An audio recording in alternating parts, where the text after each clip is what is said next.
Friends, welcome to Perpetual's kitchen. आज हम बना रहे हैं मैंगो पुडिंग। तो इसके इंग्रेडिएंट्स है ये 2 बड़े आम, 3 टेबलस्पून शुगर, 250 ml मिल्क, चुटकी भर नमक, हाफ लेमन जूस। और ये स्लरी बनाने के लिए 2 टेबलस्पून कॉर्नफ्लोर, 3 टेबलस्पून मिल्क।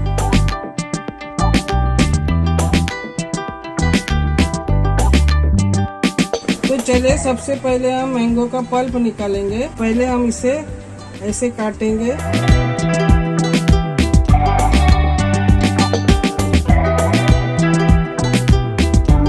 इस तरह से हम चीरा लगाएंगे। इसे स्पून से निकालेंगे।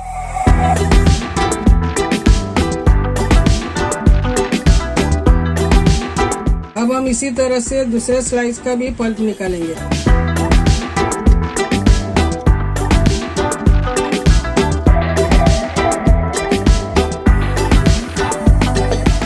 तो चलिए सबसे पहले हम इस ग्राइंडिंग जार में इस पल्प को डालेंगे। 3 टेबलस्पून शुगर डालेंगे, चुटकी भर नमक और इसे ढक्कन लगा के ग्राइंड करेंगे। देखिए हमने ब्लेंड करके इस मैंगो पल्प का प्यूरी बनाई है। अब इसमें हम दूध ऐड करेंगे, फिर वापस से इसे ब्लेंड करेंगे। तो देखिए मैंगो की प्यूरी बन चुकी है। अब हम इसे ट्रांसफर करेंगे कुकिंग वेसल में।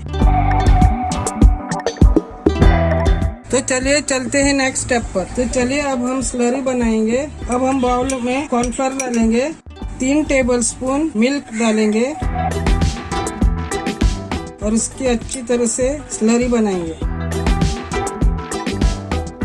तो देखिए अब स्लरी बन चुकी है। अब हम इसे साइड में रखेंगे। तो चलिए अब हम गैस ऑन करेंगे, वेसल को रखेंगे, इसे अच्छी तरह से चलाते रहेंगे मीडियम फ्लेम पे। 3-4 मिनट तक इसे चलाते रहेंगे। ये बॉईल होने तक हम इसे पकाते रहेंगे।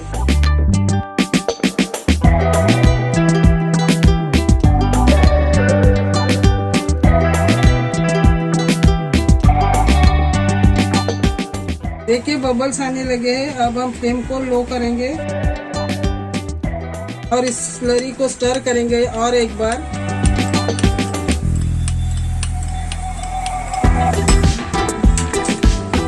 और इस मिक्सचर को इसमें ऐड करेंगे। पहला थोड़ा ऐड करेंगे, फिर चलाएंगे, फिर वापस से थोड़ा डालेंगे, फिर चलाते रहेंगे 5-6 मिनट तक।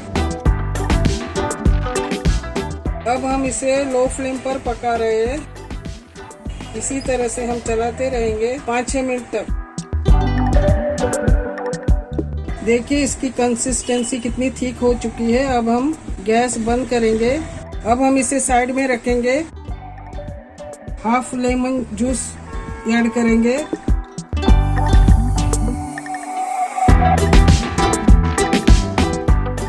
हम इसे ट्रांसफर करेंगे एक डिजाइनर बाउल में और इसे हम फ्रिज में रखेंगे 2-3 घंटे के लिए। ये देखिए 2 घंटा हो चुका है। हमने फ्रिज में से निकाला बाउल को।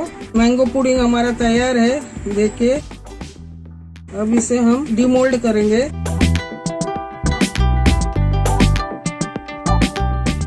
देखिए हमारा मैंगो पुडिंग रेडी हो चुका है। अब हम इसे गार्निश करेंगे मैंगो स्लाइसेस और पुदीने के पत्तों से।